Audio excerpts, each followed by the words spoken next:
श्री गणेशाय नमः। ओम श्री सरस्वत्यै नमः। ओम श्री गुरुभ्यो नमः। समस्तजनकल्याणे निरतं करुणामयं नमामि चिन्मयं देवं सद्गुरुं ब्रह्मविद्वरं सच्चिदानन्दरूपाय विश्वोत्पत्त्यादिहेतवे तापत्रयविनाशाय श्रीकृष्णाय वयं नुमः। श्रीकृष्णाय वयं नुमः। श्रीराम जय जय राम। ओम श्रीराम जय जय राम। श्रीराम जय जय राम। ओम श्रीराम जय जय राम। श्रीराम जय जय राम। जय राम जय जय राम। श्रीराम जय जय राम। ओम श्रीराम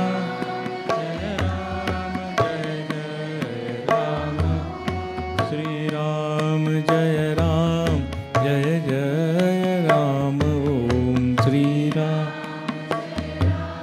जय जय राम।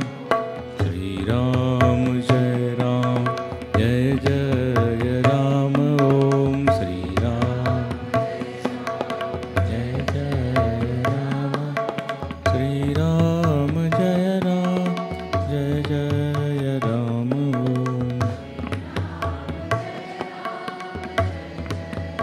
राम ओम जय राम। ओम सियावर रामचंद्र की।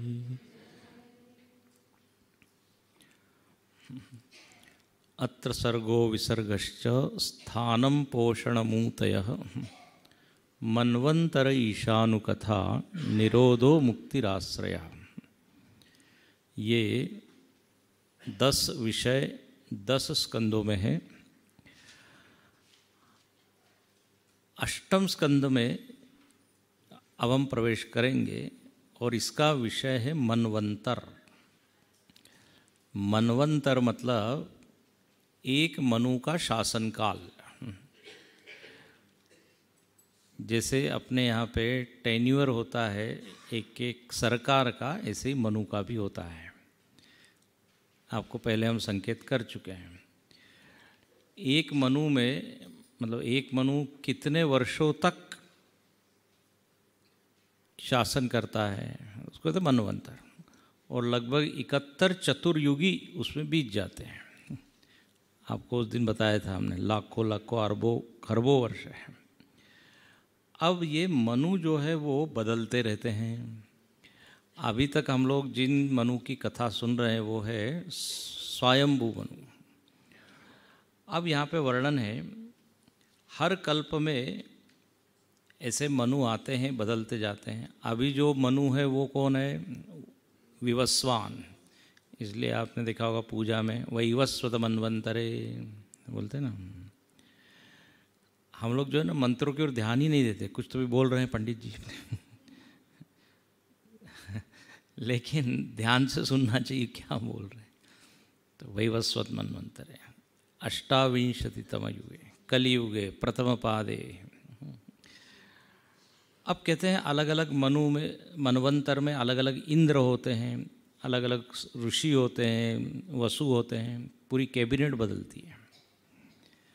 और आपको एक गुड न्यूज़ दे देते हैं कि आप भी मनु बन सकते हैं, आप भी इंद्र बन सकते हैं उसके लिए उतने पुण्य चाहिए।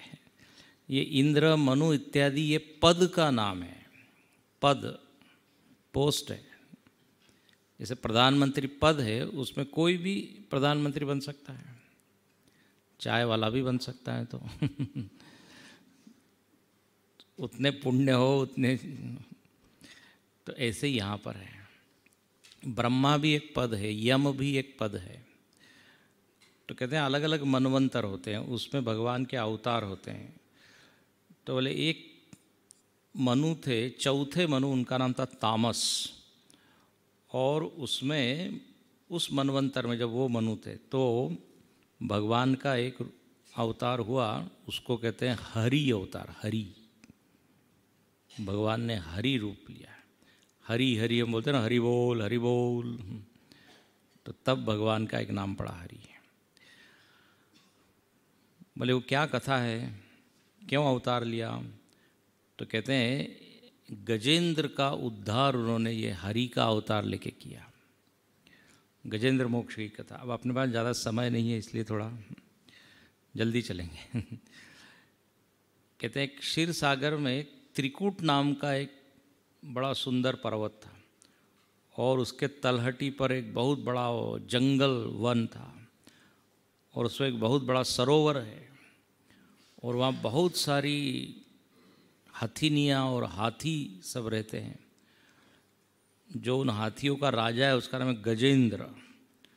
और वो गजेंद्र मस्त होकर वो जंगल में घूम रहा है, सबको रोनते हुए। और उसने देखा है कि बड़ा सुंदर सरोवर है। सरोवर में प्रवेश किया अपनी मस्ती में। आपने देखा होगा ना, हाथी अपनी मस्ती में रहता है। कुत्ते भौंके हजार, और क्या हाथी चले बाजार। उसको कोई ये नहीं है, डर नहीं, चिंता नहीं, भय नहीं, अपने मस्ती में। अब वो कहाँ प्रवेश कर गया? सरोवर में। वो सारे वो हथनियों के साथ वो वहाँ खेल रहा है, पानी उड़ा रहा है सूंघ से। भूल ही गया वो कि कितने अंदर वो चला जा रहा है, बेसुध होके।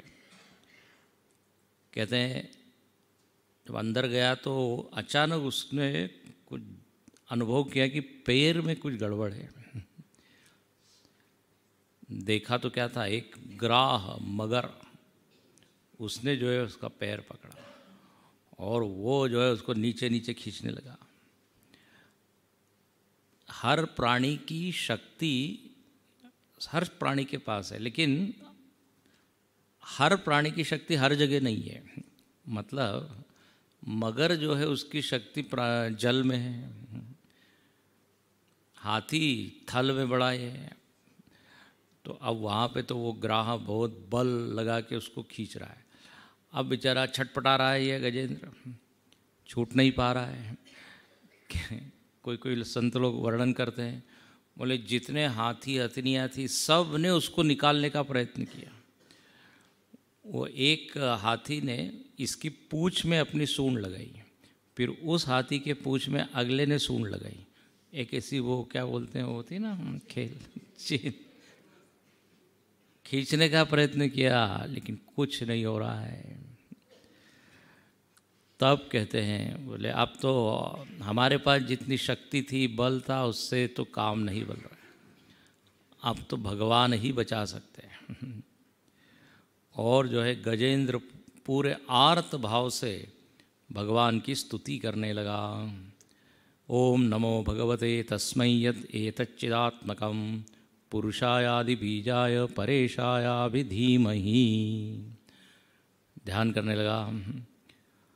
और बहुत सुंदर ये स्तुति है। ये स्तुति के बारे में कहा गया, गजेंद्र मोक्ष की स्तुति कहते हैं ना इसको। इसका यदि पाठ किया जाए तो भगवान यहाँ कहते हैं कि मैं उसको अंतकाल में बुद्धि दूंगा, मैं वचन देता हूँ कि वो मेरा स्मरण करेगा। इसलिए ये गजेंद्र मोक्ष की जो स्तुति है ना, वो रोज़ पढ़नी चाहिए।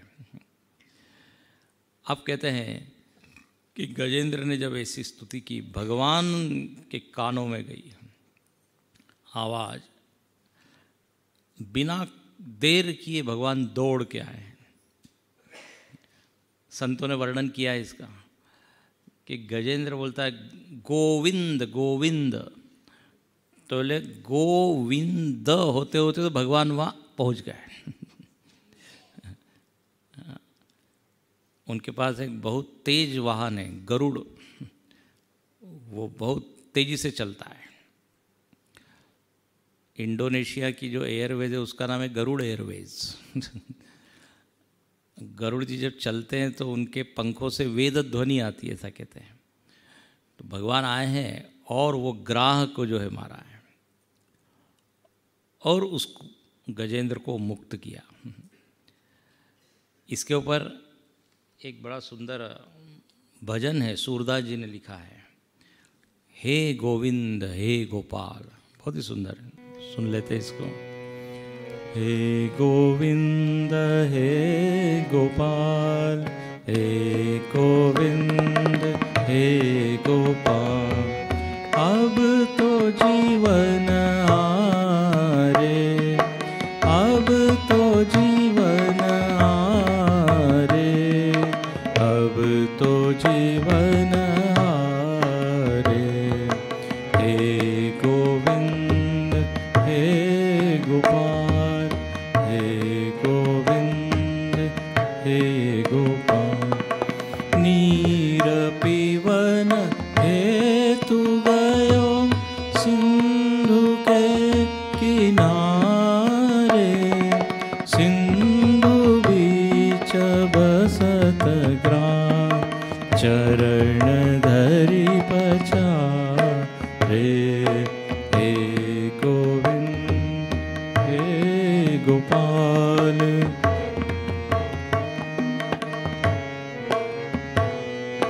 द्वारिका में शब्द गयो, शोर भयो भारे, शंख चक्र गदा पद्म गरुड़ ले पधारे। हे गोविंद हे गोपाल, हे गोविंद हे। सूर कहे श्याम सुनो, शरण है तिहारे, अब की बार पार करो नंद के दुलारे। हे गोविंद हे गोपाल, हे गोविंद हे गोपाल। पूरे इस प्रसंग का वर्णन इस 4 पंक्तियों में, 8 पंक्तियों में सूरदास जी ने किया। नीर पीवन हेतु गयो, पानी पीने गया और देखो ग्राह ने पकड़ लिया। अच्छा, आप कहते हैं भगवान ने जो है पहले उस ग्राह को मुक्त किया, उसके बाद गजेंद्र को मुक्त किया। ग्राह मतलब मगर। तो किसी ने पूछा उसको क्यों मुक्त किया, ग्राह ने तो पैर पकड़ा था उसका। तो बहुत सुंदर भगवान ने उत्तर दिया, बोले मेरे भक्त का पैर पकड़ा उसने। तो वो मुक्ति का अधिकारी पहले है। अब यहाँ टेक अवे क्या है, टेक अवे कि हम भी भक्तों का चरण पकड़े। अच्छा, यहाँ पर ये गजेंद्र कौन है, सरोवर क्या है, तो हम लोगों का मन ही गजेंद्र है और ये सरोवर ही क्या विषय है। उन विषयों के खेल में, विषयों के भोग में हम इतने मस्त हो जाते हैं कि कब काल आके पैर पकड़ेगा या पकड़ता है मालूम ही नहीं पड़ता। ये ग्राह किसका प्रतीक है, काल का, मरण का, मृत्यु का। तो विषयों में हम इतने मस्त न हो जाए कि भूल ही जाए अपने को, ये यहाँ संकेत है। और शरणागति कब होती है, जब हम पूरी तरह से क्या हो जाते हैं, असहाय, हेल्पलेस। बोले अब मेरे से नहीं होगा। द्रौपदी की भी रक्षा कब की, जब तक उन्हें साड़ी पकड़ी हुई थी, भगवान नहीं आए, बोले दोनों हाथ उठा दिए, द्रौपदी की लाज उतारिया, तब कृष्ण कृष्ण पुकारिया। ब्रह्मानंद चीर बढ़ा दिया। भगवान ने वस्त्रा उतार लिया है। वो दुशासन को समझ में ही नहीं आ रहा है, सारी बीच नारी है कि नारी बीच सारी है। तो जब वह अनन्य हुई ना, अनन्य, अनन्याश्चिन्तयन्तो माम ये जना पर्युपासते तेषाम नित्याभियुक्तानाम योगक्षेमम वाम्य। भगवान योगक्षेम का वहन करते हैं, लेकिन ऊपर की पंक्ति जब घटती तब, नहीं तो बोले हमारा तो कोई योगक्षेम वहन ही नहीं करते। अरे भाई अनन्य बने क्या? अभी तो मालूम नहीं 10 जगह हमारी बुद्धि लगी हुई है, ये बचाएगा वो बचाएगा, इसका भरोसा है उसका भरोसा है। भगवान कहते हैं एक भरोसो एक बल एक आस विश्वास, ये हो तो मैं आता हूँ। हाँ, हम लोग क्या है, भरोसे के इतने आधार बिखरे हुए हैं, जब सारे भरोसे टूट जाते हैं तब कहते हैं अब तो भगवान का ही भरोसा है। भगवान कहते पहले क्यों नहीं किया? तो यहाँ पर गजेंद्र पूरे आर्त भाव से पुकारा, तब भगवान ने उसके योगक्षेम का वहन किया। ये मत समझना LIC वाले ही योगक्षेम वहन करते हैं। जानते हैं आप LIC वाले के उसमें लिखा हुआ लोगों में लिखा हुआ है योगक्षेम मतलब क्या? अप्राप्त से प्राप्ति योग और प्राप्त से रक्षणम क्षेम। जो भी भक्त को जरूरत है वो भगवान लाते हैं। अब कहते हैं ये जो गजेंद्र है ये पूर्व जन्म में इंद्रधूम्न नाम का गंधर्व था, और ये जो ग्राह था, हाँ ग्राह जो है ये हुहू नाम का गंधर्व था। हुहू, ये शाप से दोनों हो गए थे, भगवान ने दोनों को मुक्त किया। भावना यहाँ पर यह है कि अपने जीवन में भी शरणागति हो, अंदर ही अंदर ये याद रहे कि देखिए बचाने वाला यदि कोई है तो भगवान ही है, क्योंकि सब लोग परेशान हैं, सब लोग खुद अपने को बचाने में लगे हुए हैं। फ्रैक्चर्ड मनुष्य दूसरे फ्रैक्चर्ड व्यक्ति को कैसे बचाएगा? एक भिखारी दूसरे भिखारी की कैसी मदद करेगा? तो इसलिए जो सर्वशक्ति है ना, उसी के पास जाना चाहिए। इसके बाद कहते हैं आगे एक बहुत ही सुंदर प्रसंग है, और वो प्रसंग क्या है तो अलग अलग, जैसे हमने कहा मनवंतर होते हैं, उसमें अलग अलग मनु आते हैं। एक बार भगवान ने छठे जो मनु थे, चक्षु के पुत्र चाक्षुष, उस समय अंशा उतार लिया था, और भगवान का उस समय नाम हुआ था अजित। यहाँ तो नाम हुआ था हरि, अभी बताया था ना। यहाँ अब जो अवतार उन्होंने अगले मनवंतर में लिया, उसमें उनका नाम हुआ था अजित, और अजित नाम उनका हुआ। और उन्होंने काम क्या किया था तो बोले समुद्र मंथन के समय उन्होंने देवताओं को अमृत पिलाया था। अच्छा, परीक्षित ने जब ये सुना तो परीक्षित महाराज कहते हैं ये कहानी ज़रा विस्तार से बताइए। एक वाक्य में तो हमको संतोष नहीं हो रहा है। समुद्र मंथन क्यों हुआ, कब हुआ, कैसे हुआ, किसने किया, थोड़ा आप डिटेल बताइए, डिटेल विस्तार से।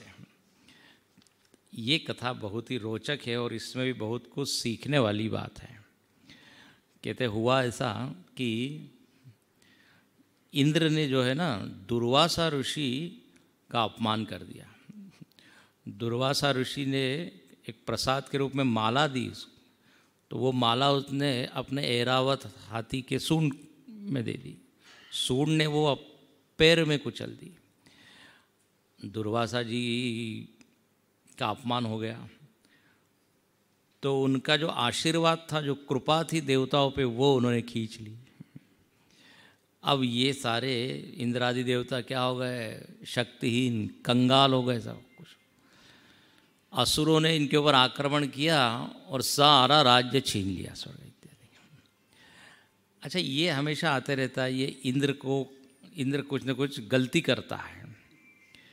तो देखिए ऐसा, ये इंद्र और असुर जो है ना, सद्गुण और दुर्गुण है।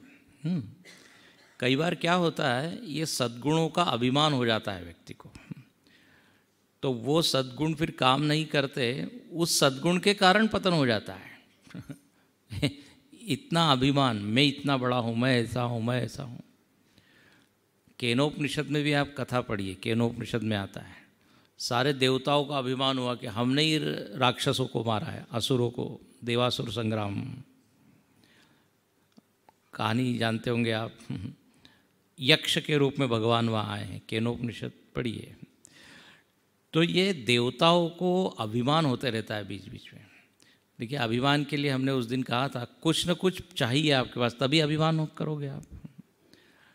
तो ये इंद्र भूल जाता है। अब हुआ ये कि सब जब उसका छीन लिया गया तो फिर कहाँ गया, वही ब्रह्मा जी के पास। ब्रह्मा जी बचाओ बचाओ हमको। क्या हो गया? बोले हमारा सब कुछ छीन लिया गया है, हम शक्तिहीन हो गए हैं, क्या करें, कुछ उपाय बताइए। ब्रह्मा जी कहते हैं अब हम लोग को, मेरे पास तो कोई उपाय नहीं है, अब बस हरिशरणम हरिशरणम, भगवान के पास ही जाना चाहिए, भगवान नारायण के पास। अपने कैसे नारायण है, ब्रह्मा जी है, इंद्र है ना, हायरार्की होता नहीं था ऊपर। तो परम ईश्वर, परम मतलब क्या होता है, सबसे ऊपर, परम, सुप्रीम, सुपर। इसलिए सुपर कंप्यूटर का नाम हिंदी में होता है परम कंप्यूटर, जानते हैं आप। तो परमेश्वर नारायण भगवान उनके पास गए और यहाँ फिर वापस बहुत अच्छी सी स्तुति किए। अजात जन्म स्थिति संयमाय गुणाय निर्वाण सुखार्णवाय। आप तो जन्म स्थिति प्रलय से मुक्त है, सूक्ष्म से भी सूक्ष्म है, आप अनंत है, आपको हम बार बार नमस्कार करते हैं, बार बार। भगवान ने कहा तुम बार बार आते हो जब प्रॉब्लम होती है, तो समस्या होती। अब क्या हो गया? क्या बताएं, ये असुरों का राजा उस समय था बलि, और उन्होंने क्या कर लिया है, बोले सब जीत लिया है, अब हमारे पास कुछ नहीं है, भटक रहे हैं, रास्ते पे आ गए, हम सड़क पर आ गए हैं। उनके पास बड़ी शक्ति है, ज्ञान है, संपत्ति है, स्वर्ग का राज्य है, सब कुछ उनके पास हो गया है, क्या करें? भगवान ने कहा देखिए इस समय जो है ना असुरों का टाइम अच्छा चल रहा है, टाइम है अभी। हम लोग बोलते हैं ना इसका टाइम ठीक नहीं, इसका काल ठीक नहीं। तो अभी असुरों के ऊपर काल की कृपा है, तो इस समय उनके साथ युद्ध नहीं करना, युद्ध करने से हानि हो जाएगी। अभी तुमको न अभ्युदय मिलेगा, न कुछ उन्नति होगी तुम्हारी। बोले फिर क्या करें? तो कहा कि आप ऐसा कीजिए, उनसे संधि कर लीजिए, हम एक प्रस्ताव देते हैं आपको, वो प्रस्ताव लेके आप जाइए। बोले क्या प्रस्ताव? बोले देखिए ऐसा है, एक क्षीर सागर में अमृत है, तो अमृत का मंथन करिए आप दोनों लोग मिलके, और जब अमृत निकलेगा ना तो बस आप लोगों को ही मिलेगा, ये मैं गारंटी देता हूँ। असुरों के पास जाइए, उनके सामने एक प्रस्ताव रखिए कि चलो मिल के हम लोग क्या करेंगे, अमृत निकालेंगे, और जब अमृत आएगा तो 50-50 ले लेंगे। ऐसा उनको जाके कहना। लेकिन देवताओं ने कहा वो अमृत निकालना कोई इतना आसान तो नहीं। बोले मैं हूँ ना। मैं आपके पीछे हूँ, आपके साथ हूँ, मैं मदद करूँगा। भगवान ने सारी योजना बनाई कि मंथन के लिए मथानी कौन सी होगी, रस्सी कौन सी होगी, हाँ सारी व्यवस्था भगवान ने की, अभी आपको बताएंगे। अब कहते हैं भगवान ने कहा उसमें पहले औषधियाँ हम डालेंगे, घास, तिनके, लता, औषधियाँ, और फिर मंदराचल को क्या बनाएंगे? मथानी बनाएंगे। वासुकी नाग को क्या बनाएंगे? रस्सी बनाएंगे। और तुम विश्वास रखो, उन लोगों को केवल श्रम होगा, क्लेश होगा, तुमको अमृत मिलेगा। ओ ठीक है। तो इंद्रादि देवता जो है असुरों के पास जाते हैं। असुर एकदम तैयार होते हैं, अस्त्र शस्त्र लेके, अरे ये अटैक कर रहे हैं, तैयार हो जाओ। लेकिन दूर से देखा कि सफ़ेद ध्वज लेके इंद्र चला आ रहा है। तो सफ़ेद झंडा मतलब शांति, कुछ मेल मिलाप की बात है, युद्ध की बात नहीं है। बोले आज सूरज किस दिशा से निकला है बताइए? हमेशा तो मारने मरने के लिए आते हैं, अब ये शांति, क्या बात है? तो कहा कि देखो हम एक प्रस्ताव लेके आए जिसमें दोनों का लाभ है। क्या प्रस्ताव है? बोले देखिए ये समुद्र है और इसमें क्या है? अमृत है। बोले हाँ है। अच्छा, बोले आप अकेले भी इसको निकाल नहीं सकते? हम भी नहीं निकाल सकते। तो क्यों न दोनों मिलके, देखिए अजब बात है, दोनों एकदम विरुद्ध है एक दूसरे के, लेकिन अमृत के लिए दोनों तैयार हो गए। बोले असुर भी बोले हाँ बिल्कुल करेंगे। ये बिल्कुल, ये सरकारों में यही होता है ना, साल भर एक दूसरे को गाली देंगे और जब चुनाव का टाइम आता है एकदम हाथ मिला लेते हैं। मिली जुली सरकार हो जाती है। अच्छा, और कोई कोई नेता इतनी बार वो बदलते हैं, उनको समझ में नहीं आता अभी कौन से पक्ष में है वो। अभी महाराष्ट्र में इसी स्थिति है ना, जनता को मालूम नहीं कौन, क्योंकि जैसे कहते हैं ना, दिल के टुकड़े हुए हजार, कोई इधर गिरा कोई उधर गिरा।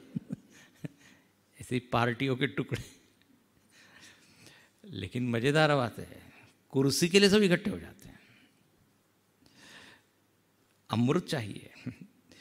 तो हुआ ये कि सब लोगों ने इस प्रस्ताव को मान लिया। बोले हाँ जरूर जरूर, ऐसा ही हम करेंगे। और भगवान ने कहा चलो करो एक के बाद। तो कहते हैं उसमें क्या डाली गई? औषधियाँ डाली गई अलग अलग। अच्छा, पूरी कथा को ध्यान से सुनना, इसके बाद इसका हम आध्यात्मिक अर्थ भी बताएंगे। तो औषधियाँ, वनस्पतियाँ, वो सब उस समुद्र में डाली गई। उसके बाद भगवान ने कहा जाओ मंदराचल पर्वत लेके आओ। अब वो मंदराचल पर्वत इतना बड़ा, उसको कैसे तो भी करके इन लोगों ने उखाड़ा और सब लोग लेके उठा के ला रहे हैं, लेकिन इतना भारी है गिर गया। कई लोग उसके नीचे दब गए, कई लोगों का फ्रैक्चर हो गया, किसी का हाथ टूट गया, किसी का पैर, किसी का मल्टीपल फ्रैक्चर, किसी का स्लिप डिस्क। बहुत सारे बचाओ बचाओ चिल्ला रहे हैं। भगवान ये आपने क्या काम दे दिया, ये कहाँ से हम उठा देंगे? भगवान मुस्कुराते हैं, बोले एक भी काम नहीं कर पाते आप, मुझको ही कुछ करना पड़ेगा। भगवान ने वो मंदराचल पर्वत के थे उठाया है और उसको जो है गरुड़ के ऊपर रखा है। ऐसा चित्र भी है गरुड़ के ऊपर, सोने का ऐसा सुमेरु पर्वत है मंदराचल पर्वत। ये देवता और असुर कहने लगे बताइए हमने पहली स्टेप में इतनी तकलीफ हो रही हुई। उसको कहते हैं प्रथम ग्रासे मक्षिका पात।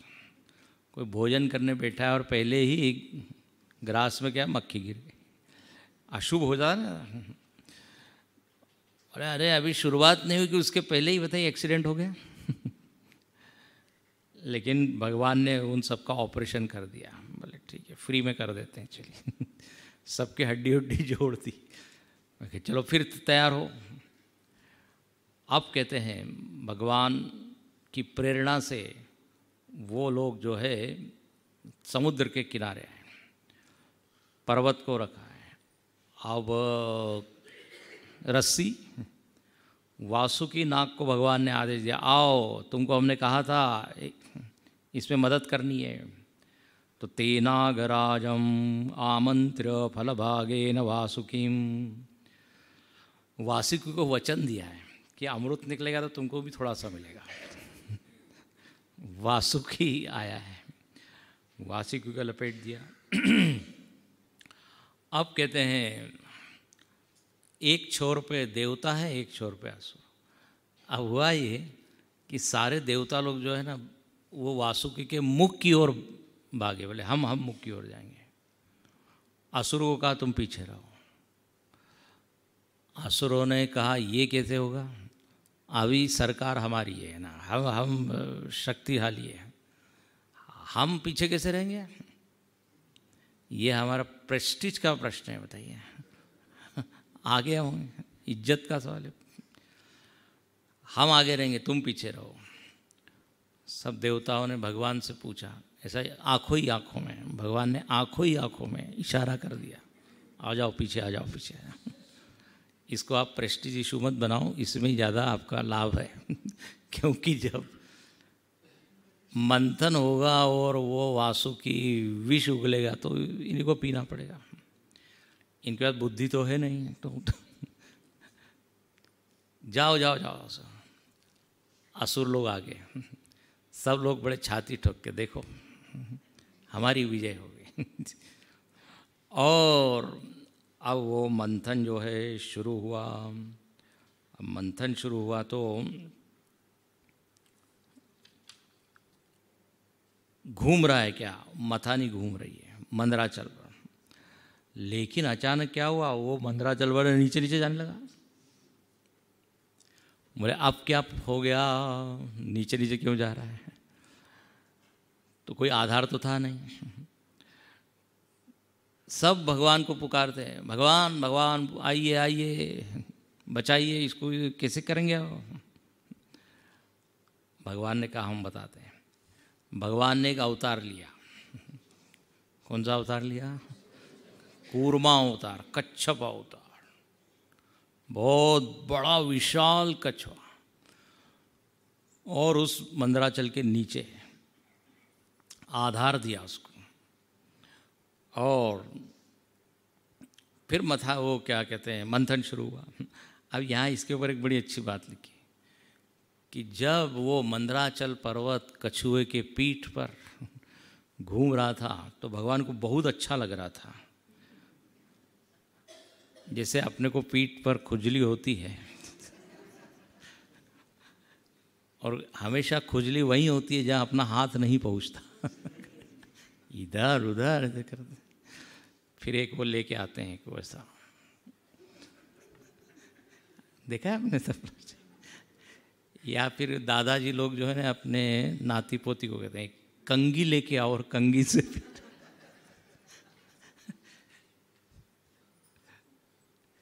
कोई कोई लोग इस जनुए से भी क्या कहते हैं, जानवर म्हणजे क्या, यज्ञोपवीत से भी ये काम कर लेते हैं।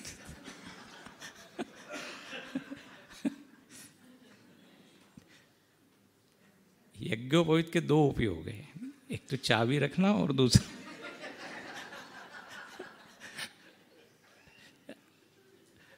हालांकि ये करना नहीं चाहिए, लेकिन और वो घीस के इतना मेला हो जाता है कई बार वो पीठ से। इसलिए मराठी में यज्ञोपवीत को जानवं बोलते, जानवं म्हणजे जा आणखी नवं घेऊन ये, गो एंड ब्रिंग न्यू। तो यहाँ पर लिखा हुआ है, मन से नहीं बोल रहा हूँ, यहाँ लिखा है कि वो कछुए पीठ पे जब घूमा तो उनको बड़ा अच्छा लगा। मेने अंगन कंडुयन अप्रमेय। देखो इस कथा में विनोद भी खूब होता है, ह्यूमर भी खूब है सर। अब हुआ ये कि फिर मंथन शुरू हुआ। अब मंथन जब किया है तो ये लोग बड़े थक रहे हैं। अच्छा यहाँ वर्णन है बड़ा सुंदर, मंदराचल को लाया किसने, भगवान ने। योजना किसने बनाई, भगवान ने। वासुकी नाग का अरेंजमेंट भगवान ने किया, और वासुकी नाग में निद्रा के रूप में भगवान प्रविष्ट हो गए। क्योंकि वासुकी ने कहा कि जब वो मंथन होगा तो मेरे पीठ का तो घर्षण होगा, तो मेरे को कितनी जलन होगी, कितना दुख हो, कष्ट होगा। भगवान ने कहा मैं उपाय करता हूँ, निद्रा के रूप में मैं तुम्हारे में प्रविष्ट हो जाऊँगा, तो तुमको मालूम ही नहीं पड़ेगा ये मंथन हो रहा है। तो निद्रा के रूप में भी भगवान है। इसलिए आप लोग पढ़ते ना, या देवी सर्वभूतेषु निद्रा रूपेण संस्थिता। तो भगवान की सारी शक्तियाँ हैं, तो भगवान उसमें प्रविष्ट हो गए। अब आप देखिए, ऊपर भगवान, बीच में भगवान, नीचे भगवान। अच्छा, इनसे मंथन हो नहीं रहा है तो एक ऐसा बहुत बढ़िया चित्र है, भगवान ही ऐसे विशाल रूप लेके वो मंथन करने लगे।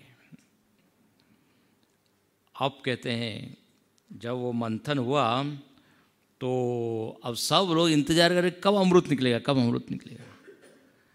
लेकिन अमृत वगैरह तो कुछ निकला ही नहीं। और क्या हुआ, एक भयंकर हलाहल विष उसमें से निकला, उग्र विष। बाप रे! अब जब विष निकला है सब इधर उधर भागे। सब लोगों को थोड़ी शंका भी है कि ये भगवान आप अमृत की बात कर रहे थे तो कुछ दूसरी निकल रही चीज। अब क्या किया जाए इसका उपाय। भगवान ने कहा भाई विष पीने में तो एक्सपर्ट एक ही है। वो कौन है? भगवान शंकर। जाओ जाओ शिव जी से क्या करो, स्तुति करो शिव जी की, शिव जी को बुलाओ। तो सब लोग जाते हैं और शिव जी की स्तुति करने लगे।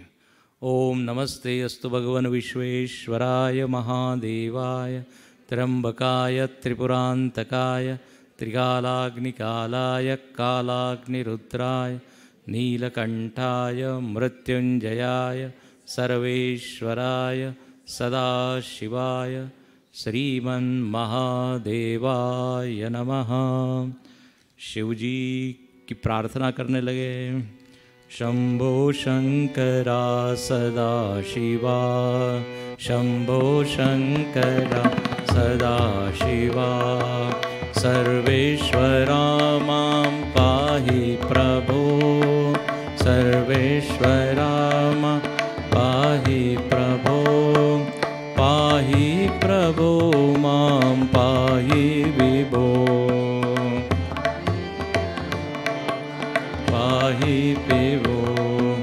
हर हर हर हर हराय नमः, हर हर हर हराय नमः, हराय नमः, शिवाय नमः, हराय नमः, शिवाय नमः, शिवाय नमः, हराय नमः,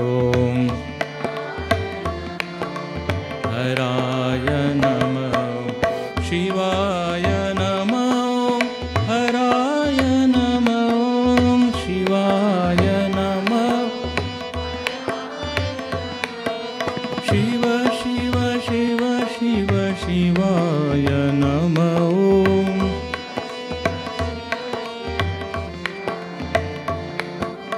शिवाय नमः, हराय नमः, हराय नमः। शंभो शंकरा सदाशिवा, शंभो शंकर सदाशिवा, सदाशिवा सदाशिवा। बोलिए उमापति महादेव की। शिव जी की स्तुति जब की, शिव जी ने कहा क्या बात है? बोले ऐसी ऐसी समस्या आई है। तो बोले अब समस्या है तो हम क्या करें? बोले बस अब आप ही उसका निदान कीजिए। बोले मतलब क्या विष पी लें? और तो हमको कोई दिखता नहीं जो इसको पचा पाए। शिव जी ने सब सुना तो पार्वती जी की ओर देखते हैं। परमिशन है? पार्वती से पूछते हम जाए?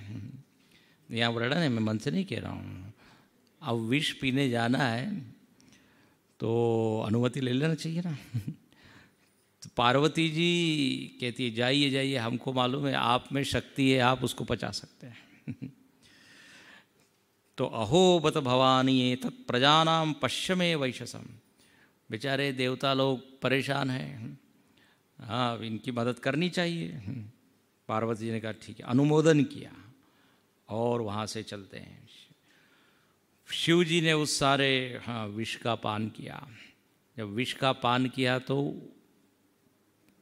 मरण तो नहीं हुआ, क्योंकि वो तो महादेव है, देवों के देव महादेव, लेकिन उस विष का प्रभाव उनके गले पर हो गया और कंठ हो गया नीला। बोलिए नीलकंठ भगवान की जय। लेकिन वो नीलकंठ दाग के रूप में नहीं है, आभूषण हो गया उनका। जैसे कोई सैनिक होता है, यदि युद्ध में उसको कोई घाव लग जाता है और उसका निशान बन जाता है तो उसको बड़ा गर्व होता है ना। आपने सुना होगा 65 के वार में हम गए थे और फिर वहाँ पे ये गोली लगी और उसका ये निशान है। तो वो चिन्ह बन जाता है कि इसका गर्व, मतलब उसमें कुरूप नहीं होता। तो ऐसे शिव जी। और ये जो नीलाकंठ इस बात का प्रतीक है कि भगवान शंकर करुणावतार है, दूसरे की मदद करने के लिए स्वयं कष्ट सहन करने के लिए तैयार है। कर्पूर गौरम करुणावतारम, है ना, करुणा के रूप में। शिवजी विष को बीच में रखते हैं, न तो पेट में रखते हैं न मुख में रखते हैं, ये कई बार हम बताए हैं। इसका बड़ा आध्यात्मिक अर्थ है। विष को पचाना चाहिए। विष को हम यदि पी जाए तो हम मर जाएंगे, और विष को यदि उगलेंगे तो सामने वाला मर जाएगा। न तो उन्होंने निगला है न उगला है, बीच में ही रख लिया है। अच्छा, बड़े लोगों को भी विष पीना पड़ता है। कहते हैं ना, राजा के सिर पे हमेशा क्या तलवार टंगी रहती है। जाचे अंगे मोठी मोठेपण तयासी यातना कठिन। जो बड़ा होता है उसको काफ़ी पचाना पड़ता है, निंदा स्तुति अपमान, ये तो ऐसे काफ़ी कुछ है। तो शिवजी ने इन सबको बचाया विष। अच्छा, कुछ विष की जो बूंदें हैं वो गिर पड़ी तो सर्प बिच्छू इन सब लोगों ने पी लिया, तो वो सब क्या हो गए, विषैले हो गए। भगवान ने कहा चलो वापस चलो, हो गया ये समस्या का धंधा, फिर से शुरू करो। अब फिर समुद्र का मंथन होने लगा। अब जब हुआ तो उसमें से कौन प्रकट हुई, कामधेनु प्रकट हुई। अब ये कामधेनु तो किसके काम आने वाली है, तो बोले ऋषि मुनियों के ना, दूध घी इत्यादि। तो वो सारे ऋषियों के पास चली गई, ब्रह्मवादी ऋषियों ने ग्रहण किया। उसके बाद एक घोड़ा निकला, उच्चैश्रवा, उसके कान ऐसे ऊंचे थे, वो निकला, चंद्रमा के समान सफ़ेद था। बलि ने उसको लेने की इच्छा प्रकट की, इंद्र ने उसको नहीं जान, तो बलि ने ले लिया। भगवान से ये तो देवता लोग धीरे से पूछ लेते क्या करें, ले कि दें। भगवान का दे दो। तो घोड़ा उधर चला गया। अब उसमें से निकला हाथी, ऐरावत हाथी निकला।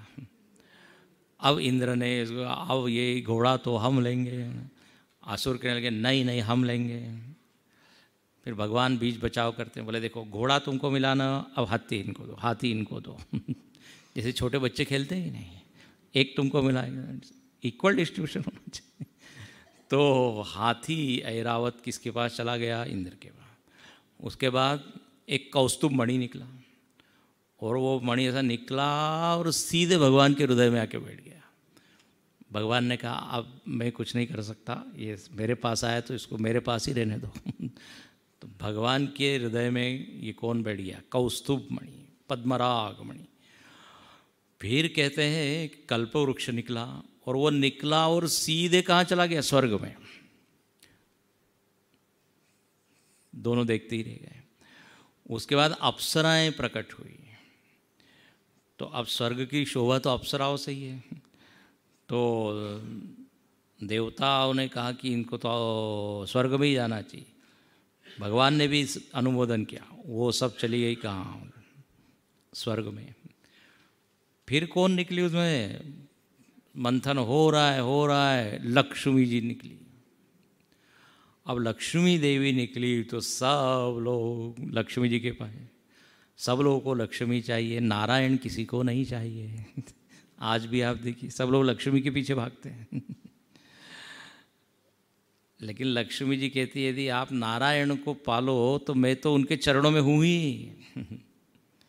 समझ में आ रहा है ना। लेकिन अब लक्ष्मी जी को चाहा सब लोग कहने लगे हमको मिले हमको मिले। लक्ष्मी जी ने कहा रुको रुको रुको,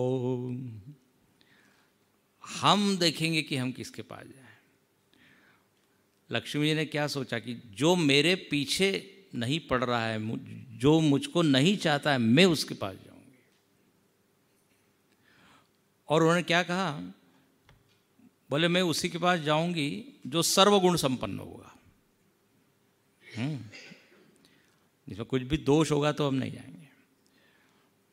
सब लोग को वो देखती है, ऐसे बड़ा अच्छा वर्णन है। जय माल लेके घूम रही है वो, एक एक देवता असुर के सामने। किसी के तुम्हारे पास गुण तो है लेकिन ज्ञान नहीं है, किसी के पास ज्ञान है लेकिन तुम्हारे पास अभिमान है, किसी के पास ज्ञान है गुण है लेकिन तुम कमज़ोर हो। ऐसा करते करते सबको रिजेक्ट कर दिया। और उन्होंने देखा कि कोई तो भी व्यक्ति से सोया हुआ है वहाँ पे, चादर ओढ़ के। लक्ष्मी जी ने कहा इसको कुछ हमारे में इंटरेस्ट नहीं है, तो फिर मैं इन्हीं को मैं वर्ण करूँगी, क्योंकि कहा उन्होंने कहा यही सोचा था ना। तो उनके गले में उस माल डाल दी, चादर हटाया। वो कौन थे? वो साक्षात नारायण भगवान थे।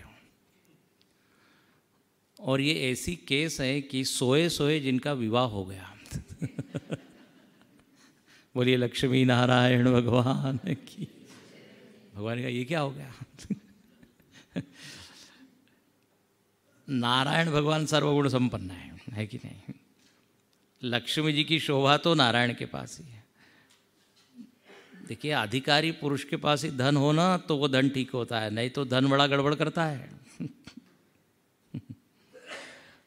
अब लक्ष्मी जी इनके देखते ही रह गए देवता असुर।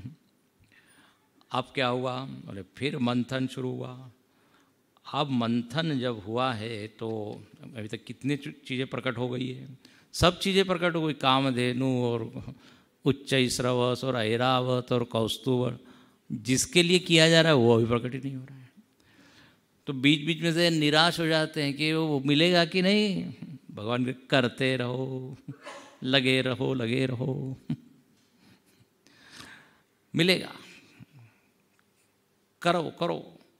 और जब मंथन शुरू तो उसमें एक और चीज़ प्रकट हुई, वारुणी मदिरा। और मदिरा को लेने के लिए सारे असुर भागे। भगवान ने कहा लेने दो इनको, लेने दो, इनको यही प्रिय है। तो अब आप समझ सकते हैं जिसको ये प्रिय है वो कौन है। आजकल तो इसका इतना ज़्यादा प्रचार और ये हो गया है, छोटे छोटे बच्चे लोग, लड़के लोग, पूरे फैमिली के सहित। विचित्र दृश्य है। उसमें कोई शर्म भी नहीं, लज्जा भी नहीं, हीन भावना भी नहीं, कुछ नहीं। एनीवे कलयुग का यही सब है। तो ये आसुरों की और वारुणी देवी जी। अब फिर मंथन शुरू हुआ तो बोले आओ उसमें से भगवान का एक अंशा उतारे, उनको तो धन्वंतरी। बोलिए धन्वंतरी भगवान की। वो एक अमृत का कलश लेके उसमें निकले। अब जैसे ही सारे देवता असुर बिल्कुल टकटकी लगाए थे, कब अमृत निकले और कब हम झपटे। तो अब असुर तो उस समय बलवान थे ही, शक्तिशाली। उन्होंने जो है वो अमृत का कलश एकदम छीन लिया, भागे भागे भागे। देवता लोग कहते हाँ हमने भी किया है, हमने भी किया है मंथन। अच्छा अब मज़ेदार बात हुई, ये असुर लोगों में आपस में झीना झपटी शुरू हो गई। अहम पूर्वम नत्वम नत्वम इति प्रभु। आपस में झगड़ा ये होता है ना, जब सरकार बन जाती है पहले तो सब मिल जाते हैं, उसके बाद फिर जब मैं बनूंगा प्राइम मिनिस्टर में सब लोग अपनी दावेदारी ठोकते हैं। तो यहाँ पर भी ऐसा ही हुआ। अच्छा ये आपस में झगड़ रहे हैं तो इन लोगों ने क्या कहा, वहाँ पर भगवान ने एक मोहिनी रूप ले लिया है। मोहिनी रूप, सब लोगों का ध्यान एकदम उधर गया और ये सब असुर क्या बोले, हम लोग आपस में तय नहीं कर पा रहे हैं, ये कलश आप लीजिए और हमको बांट दीजिए जरा आराम से। मोहिनी अवतार। भगवान ने कहा कि देखो मैं तो एक ऐसी घुमक्कड़ स्त्री हूँ, मेरे ऊपर विश्वास कर रहे हो तुम? बोले हाँ हाँ विश्वास है आप जो। और वो कहने लगी मैं जिसको जितना बांटूंगी सबको आपको स्वीकार करना पड़ेगा, no complaint, no demand, nothing. हाँ हाँ, ऐसे सब मोहित हो गए थे, सब हाँ हाँ कर रहे हैं। और ये मोहिनी अवतार मतलब क्या? मोहित करने वाला, बड़ा सुंदर रूप है। किसी व्यक्ति ने कहा कि स्वामी जी आप कहते हैं कि भगवान का ध्यान करना चाहिए, हम यदि ये मोहिनी भगवान का ध्यान करें तो चलेगा क्या? ये ध्यान करने के लिए नहीं है, मोहित यदि होना है तो कीजिए। अब वो मोहिनी को अमृत दे दिया और जो है बोले आप लोगों को अमृत पीना है ना, चलो सब लोग जरा स्नान करके आओ, अच्छे ड्रेस वेस पहनो। हाँ, फिर ऐसे ही थोड़ी अमृत मिलेगा। सब लोग जो है उन्होंने स्नान इत्यादि किया, सबको लाइन में बिठाया, पंक्ति में, देवताओं की पंक्ति इधर, असुरों की इधर। और पहले ही मोहिनी ने बोल दिया था कि मैं जैसे डिस्ट्रीब्यूट करूँगी सबको स्वीकार है कुछ, तो वो क्या करने लगी, देवताओं को अमृत पिलाने लगी थोड़ी थोड़ी। असुर लोग देख रहे हैं, अच्छा ये मोहिनी भी बड़ी विचित्र, अमृत पिला रहे हैं और देख रही है असुरों की ओर और थोड़ी मुस्कुरा रही है। तो सब लोगों को आश्वासन मिला, ओके मतलब वो हमको भी मिलेगा, हमको अमृत कुछ मिला नहीं, केवल स्माइल मिली उनको बस। मुस्कान। अब वो पूरी लाइन खत्म होते चले जा रहे, असुर लोगों ने कहा कुछ गड़बड़ है, ये तो सब बढ़ जाएगा उधर ही, हमको तो कुछ मिलने वाला नहीं लग रहा है। तो एक असुर इधर से उधर देवता का रूप लेके घुस गया, पक्ष बदल लिया उसने, और सूर्य और चंद्र के बीच में जाके बैठ गया। सूर्य और चंद्र ने देखा ये दूसरी पार्टी का हमारे यहाँ कहाँ से आ गया, ये भले इसने वेश लिया है। भगवान को थोड़ा सा इशारा किया, उस समय भगवान बिल्कुल उसको पिला ही रहे थे और थोड़ा चला भी गया था उसके मुख में। भगवान ने उसका मस्तक काट दिया। अब उसने थोड़ा सा अमृत पिया था तो वो अमर हो गया। वो उसको कहते हैं राहु। राहु शिर संस्कृत में, राहु का सिर, एक्चुअली राहु का सिर नहीं है, राहु सिर ही है। वो नीचे का तो धड़ है ही नहीं। ये राहु जो है वो अमर हो गया कि थोड़ा सा अमृत पिया था। और कहते हैं ये सूर्य और चंद्र ने शिकायत की थी इसलिए उसके ऊपर बड़ा नाराज है राहु, तो ये ग्रस लेता है। कल भी ग्रस लिया था उसने। ग्रहण उसको कहते हैं। और देखो कोई चीज़ आप खाएं और यदि नीचे धड़ कुछ नहीं हो तो ऐसा आके निकल जाएगा ना। ऐसे ही क्या होता है, ये चंद्र ग्रहण सूर्य ग्रहण होता है, थोड़ी देर वो छिपता है और फिर वापस अपने रूप में आ जाता है। थोड़ी देर छाया उसके ऊपर पड़ती है, तो मानो कि वो राहु उसको क्या कर रहा है, ग्रस रहा है। अब ये पौराणिक भाषा है। तो इस तरह से सूर्य और चंद्र ने तो ये राहु को पहचान लिया। अब अमृत जो है सब बट गया, खत्म हो गया। अब तो राक्षस लोग, असुर लोग बहुत गुस्से हुए, बोले धोखा है, धोखा है। मोहिनी ने कहा हमने पहले ही कहा था, आपने दिया क्यों हमको? अब सारे ये राक्षस लोग आक्रमण करते हैं देवताओं पर मारने के लिए, लेकिन इन सब लोगों को अमृत मिला हुआ है, शक्तिशाली हो गए। सारे देवताओं ने असुरों को मार भगाया। आगे वर्णन है, देवासुर संग्राम हुआ और वो जो बलि राजा था उसको इंद्र ने अपने वज्र से मार दिया। लेकिन क्या हुआ, शुक्राचार्य के पास एक विद्या है, संजीवनी विद्या, उससे जो है उनको जीवित कर दिया। और वो बलि फिर उसने अपनी शक्ति एकत्र की है, आगे फिर कथा है, वो फिर जो है वो बलशाली होता है, स्वर्ग के ऊपर राज्य करता है। अब ये समुद्री मंथन की कथा, इसका आध्यात्मिक अर्थ बड़ा अच्छा है। अपने भीतर ये जो अंतःकरण है ना, ये अंतःकरण ही समुद्र है। और इसमें अमृत छिपा हुआ है, इसमें बहुत सारे रत्न भी है। देव और असुर मतलब अच्छी वृत्तियां, बुरी वृत्तियां, इन दोनों का क्या करें, आप मंथन करें, विचार करें। ये जो कच्छप है ये संयम है, मथानी जो है वो क्या है, निश्चय है। मथानी निश्चय है। देखो ये निधिध्यासन या ध्यान करना है तो निश्चय चाहिए, संयम चाहिए। और ये जो वासुकी नाग है ना, ये प्रश्न है या संशय है। मंथन हमेशा प्रश्न के कारण ही होता है ना। यदि मैं आपको प्रश्न दे दूं तो आपका मन मंथन करने लगेगा।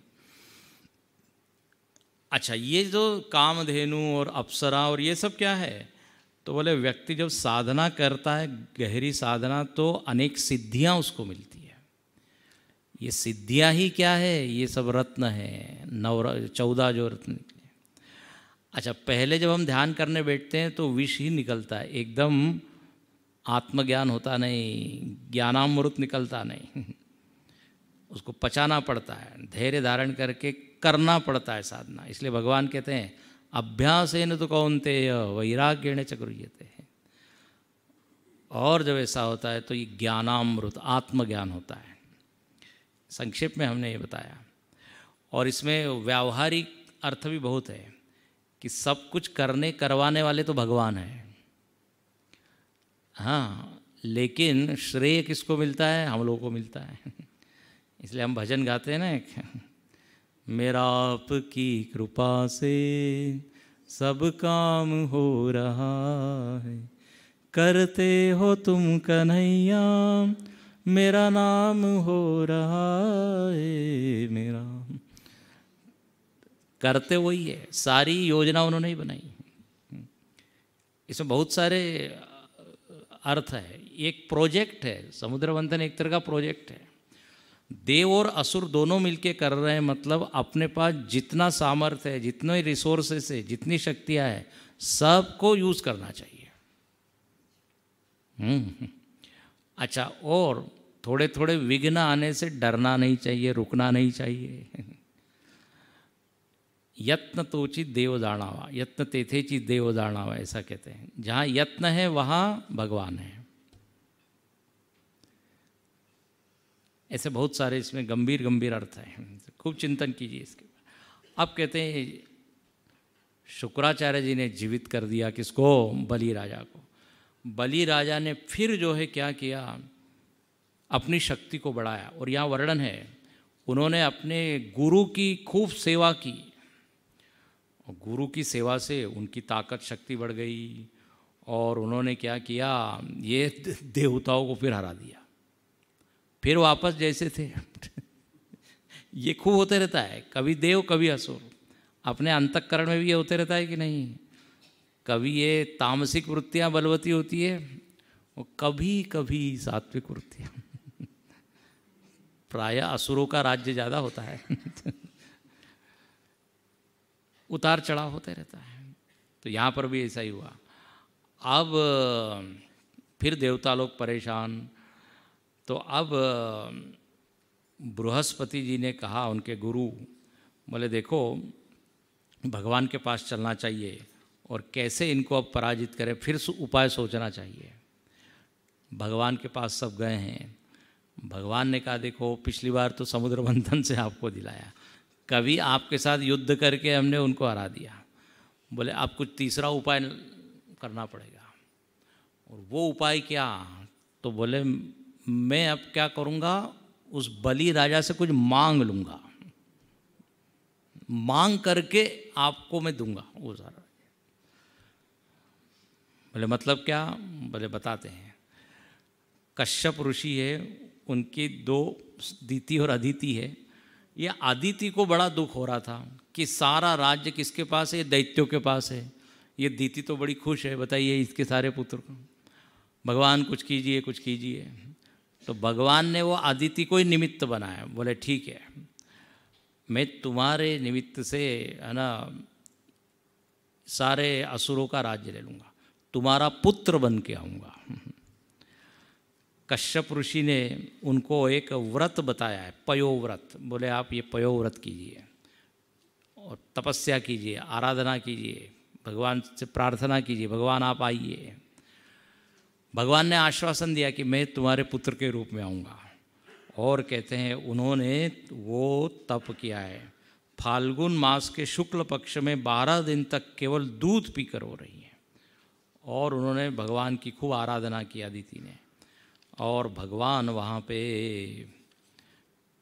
देखो, अदिति के जो पुत्र हैं ना वो है इंद्र, इंद्र आदि। तो भगवान ने कहा इंद्र मैं तुम्हारे छोटे भाई के रूप में आऊँगा, भाई बन के आऊँगा और छोटा बन के आऊँगा, क्योंकि इस अवतार में मुझको लेना है, तो लेना है तो वो छोटा बनना पड़ेगा। तो भगवान वहाँ पे वामन रूप में आए। बोलिए वामन भगवान की। भाद्रपद मास के शुक्ल पक्ष की श्रवण नक्षत्र वाली द्वादशी तिथि, वामन द्वादशी, उसको भगवान वहाँ प्रकट हुए, बटु रूप में है। और बटु रूप में है तो फिर सब कुछ होना चाहिए। आपने देखा होगा ना, जब भी यज्ञोपवीत होता है तो एक छत्र होता है, एक मेखला होता है, यज्ञोपवीत, कमंडल, सब। तो सारे देवताओं ने फटाफट फटाफट ला के दिया। किसने क्या क्या दिया ये सब वर्णन है। पृथ्वी माता ने उनको एक चर्म दिया है कृष्णमुर्ग का, वन के स्वामी चंद्रमा ने दंड दिया, माता अदिति ने कौपिन दिया, ब्रह्मा जी ने कमंडलु दिया, सप्त ऋषियों ने कुश दिया, सरस्वती ने रुद्राक्ष की माला दी। और ये एकदम सच के तैयार हो गए। और तुरंत निकल पड़े कहाँ पे, भड़ोच में, भड़ोच भृगुकच्छ नर्मदा के किनारे। बोले वहाँ क्यों गए? वहाँ पे ये बलि राजा जो है बड़ा यज्ञ कर रहा था। बोले अब मैं जाता हूँ और मांग। वहाँ पे गए हैं। जब उस सभा में प्रवेश किया है उसे क्यों, सबको लगा मानो कि सूर्य ने ही क्या है अवतार लिया है, इतने तेजस्वी थे। वामन है छोटे बटू रूप में। बलि राजा ने उनका बड़ा स्वागत किया। आइए आइए ब्राह्मण देवता, ये हमारा बड़ा भाग्य है, हाँ इस शुभ अवसर पर आप पधारे। लेकिन बेचारे बलि को मालूम नहीं है कि आशीर्वाद देने नहीं, सब कुछ हड़पने आए। अब वो वामन छोटे से बोले आपको क्या चाहिए? अब आप भिक्षुक हैं, भिक्षुक रूप में आए, आपको जो चाहिए हम दे सकते हैं। बहुत सारे उन्होंने विकल्प दिए, सोना चाहिए, चांदी चाहिए, गाय चाहिए, घर, अन्न, और यदि आपको विवाह करना है तो कन्या भी हम दे सकते हैं। कुछ भी मांग लीजिए, मैं सब कुछ दे सकता हूँ। देखो बलि को बड़ा अभिमान है, मैं सब कुछ दे सकता हूँ। वामन भगवान ने कहा देखिए व्यक्ति को उतना ही मांगना चाहिए जिससे उसका जीवन चल जाए। तो मुझको बहुत ज़्यादा चीज़ें तो नहीं चाहिए। कितना चाहिए, क्या चाहिए, बताओ बताओ मांगो। मेरे को 3 पग क्या भूमि चाहिए बस। बलि मुस्कुरा देता है, बोले अरे तुम छोटे हो, तुम्हारी बुद्धि भी छोटी, मांगना नहीं आता तुमको। अरे देने वाले की औकात देख के क्या है मांगना चाहिए। अब कोई राजा है और राजा से आप केवल मांगो 2 रुपये दे दो। एक बार ऐसा ही हुआ, एक हाथी के ऊपर एक राजा जा रहा था। भिखारी ने कहा मैं भिखारी हूँ, 10 रुपये दे दो। राजा ने कहा अरे देने वाले की औकात देख के मांगना चाहिए, जो दे रहा है उसकी औकात देखो। तो भिखारी ने कहा मुझको आधा राज्य दे दो। तो राजा ने कहा कि मांगने वाले को अपनी औकात देख के फिर मांगना चाहिए। मांगना तो एकदम। तो यहाँ पर भी ये कहता है अरे तो इतने छोटा क्या, ज़्यादा मांगो। अच्छा शुक्राचार्य जी वहाँ कहते हैं जरा सावधान, कोई 3 पग जमीन से क्या कोई करेगा, जरूर कुछ गड़बड़ है इसमें। और कहते हैं वो बलि राजा बिल्कुल संकल्प लेने के लिए हैं। तो वो जो जलधारी क्या होती है, टोटी होती है, उसमें शुक्राचार्य जी जाके बैठ गए कि ये संकल्प न लें। लेकिन क्या हुआ, उस टोटी में से पानी नहीं आ रहा था, तो एक घास का तिनका लेके तो शुक्राचार्य जी की एक आँख फूट गई, ऐसा कहते हैं। बलि ने कहा देखो अब मैंने संकल्प ले लिया है, अब मैं तो वो पूरा करूँगा। वो शुक्राचार्य जी ने इतनी डांट लगाई है, अरे तू सब कुछ तुम्हारा नष्ट हो जाएगा, देना चाहिए लेकिन बुद्धिपूर्व से, विवेक से देना चाहिए, धन के 5 भाग करना चाहिए, यहाँ पे सब वर्णन है, धर्म के लिए, यश के लिए, हाँ वो सब है। अब बलि ने कहा जो भी हो, हमने तो अब संकल्प, और वो भगवान की पूजा करता है। भगवान ने कहा तैयार हो, बोले हाँ तैयार है। भगवान ने विराट ऐसा रूप लिया, एक अपने पग से क्या मांग लिया, क्या व्याप्त कर लिया, तो बोले पूरी पृथ्वी नाप ली। क्षितिम पदेकैन बलेर्विचक्रमे नवशरीरेण दिशश्च बहु, सारे भुजाओं, अपनी भुजाओं से सारी दिशाओं को उन्होंने अपने में कर लिया। एक पग से पृथ्वी, दूसरा पैर स्वर्ग आदि ब्रह्मलोक इत्यादि।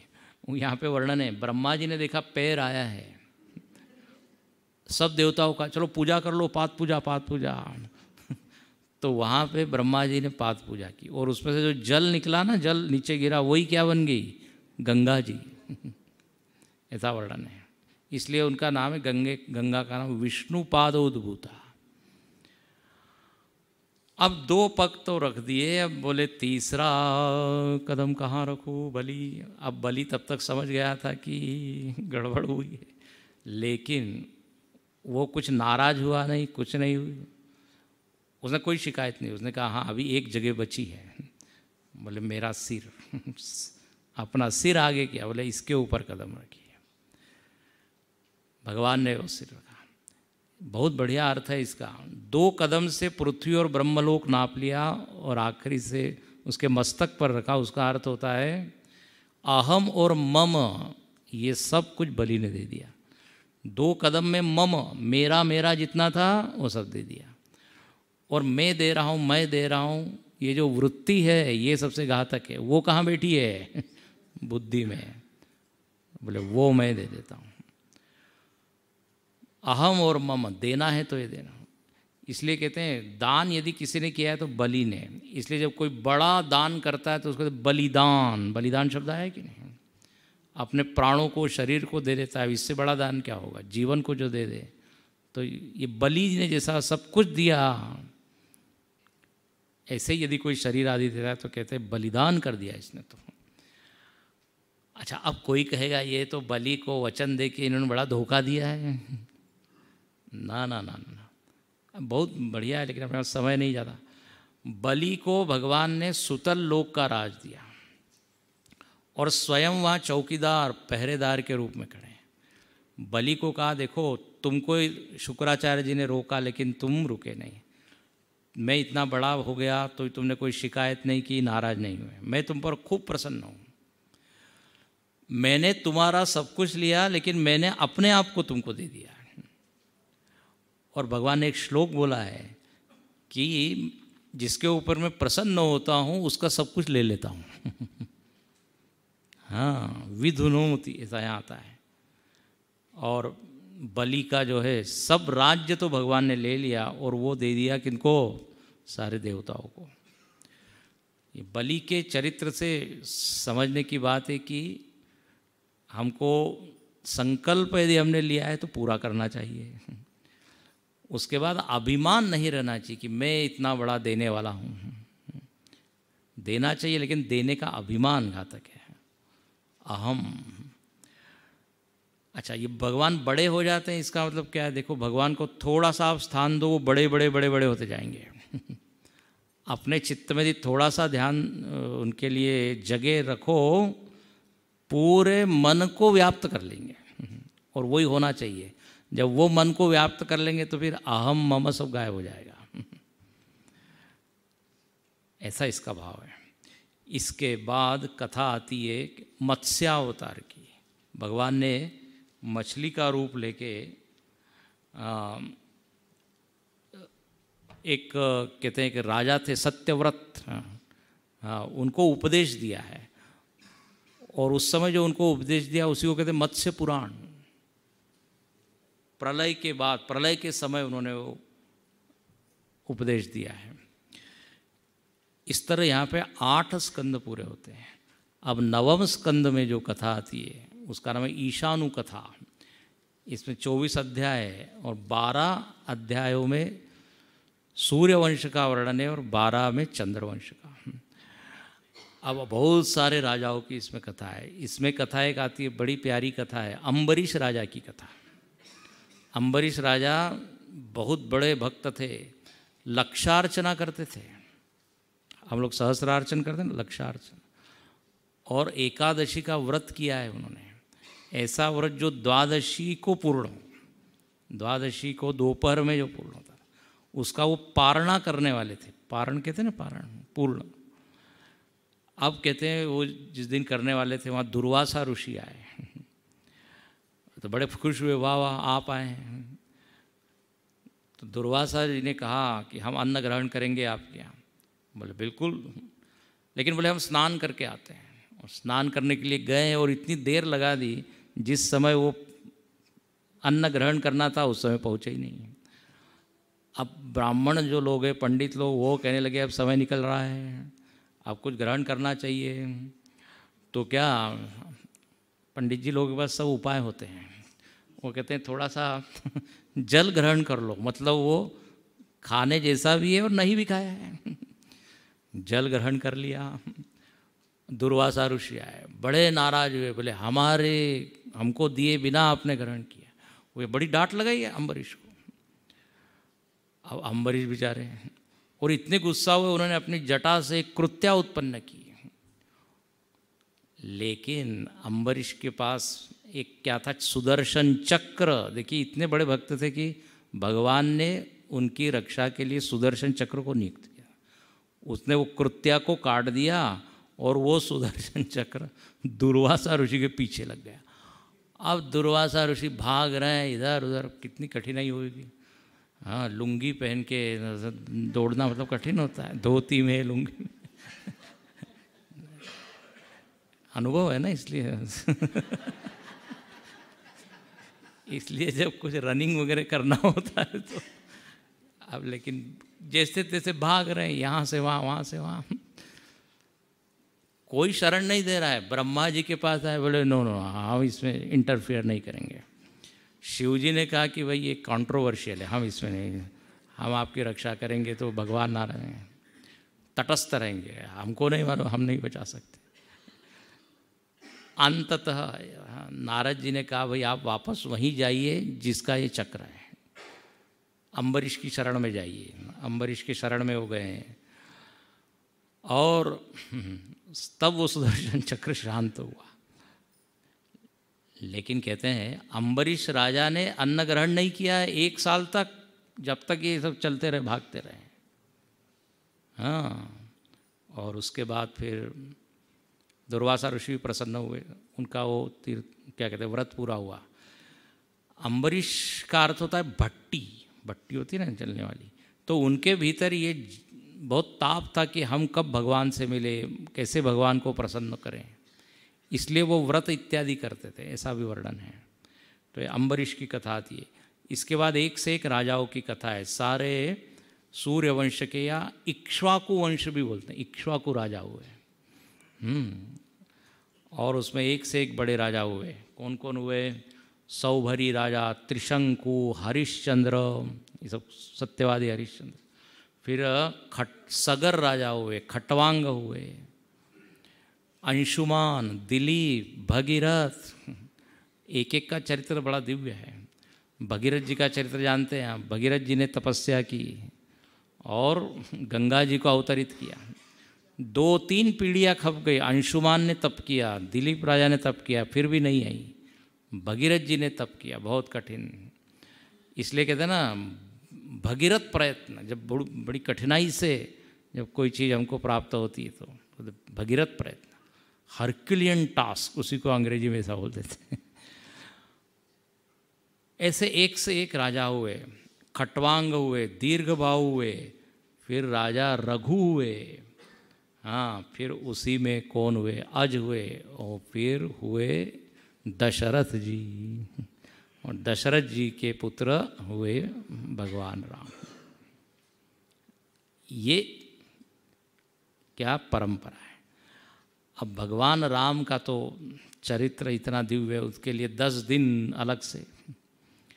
अब रामचरित्र सुनना है तो अगले वर्ष 15 से 25 जून सिद्धवाड़ी में आइए। वाह स्वामी जी, बड़ा अच्छा आप एडवर्टाइज कर रहे हैं। संपूर्ण रामायण की कथाएं।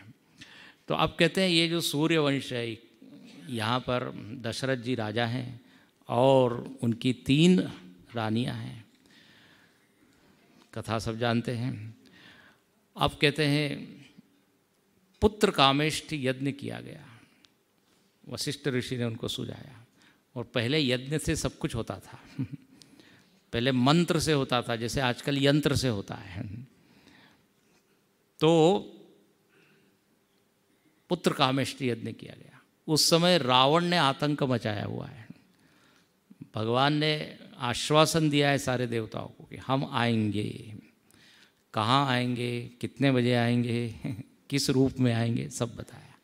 बोले मैं अयोध्या में आऊँगा, 9वीं तिथि मधुमास पुनीता। चैत्र मास की 9वीं तिथि में ठीक 12 बजे में आऊँगा। हमारे माता पिता कौन होंगे? दशरथ कौशल्या। इन्होंने पूर्व जन्म में काफ़ी तप किया था। यही कौन थे? मनु शत्रुपा थे, कश्यप अतिथि थे ना, ये पूर्व जन्म में। और इनको आश्वासन दिया था भगवान ने। तो वह समय आया और आयोजन हुआ है। और 9वीं तिथि के दिन भगवान श्री रामचंद्र जी पधारे हैं। सियावर रामचंद्र की जय। राजाधिराज रामचंद्र भगवान की जय। भय प्रकट कृपाला दीन दयाला कौसल्या हितकारी हर्षित मतारी मुनि मनहारी अद्भुत रूप विचारी लोचन विरामा तनु घन श्यामा निज आयुध भुजचारी भूषण वनमाला नयन विशाल शोभा सिंधु करारी कह दुई कर चोरी स्तुति तोरी यही विधि करो अनंता माया गुण ज्ञानातीत वेद पुराण भनंता करुणा सुख सागर सब गुण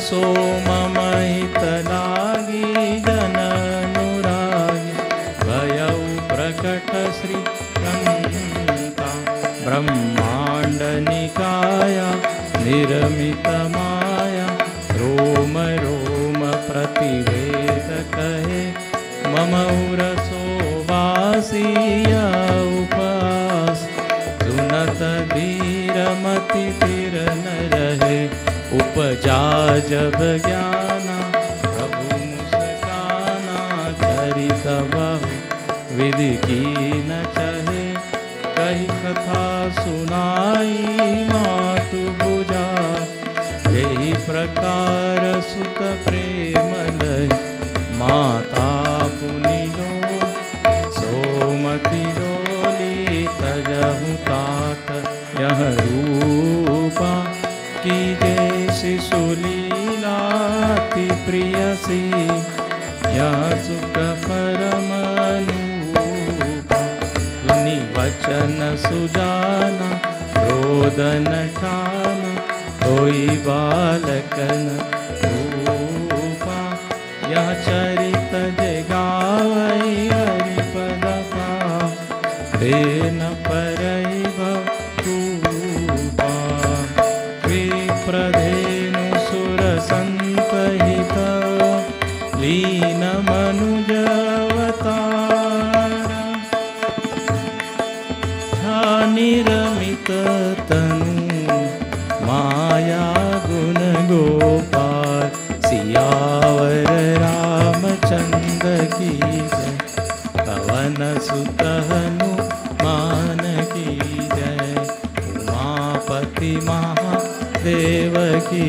जय, बोलो भाई सब संतन की जय।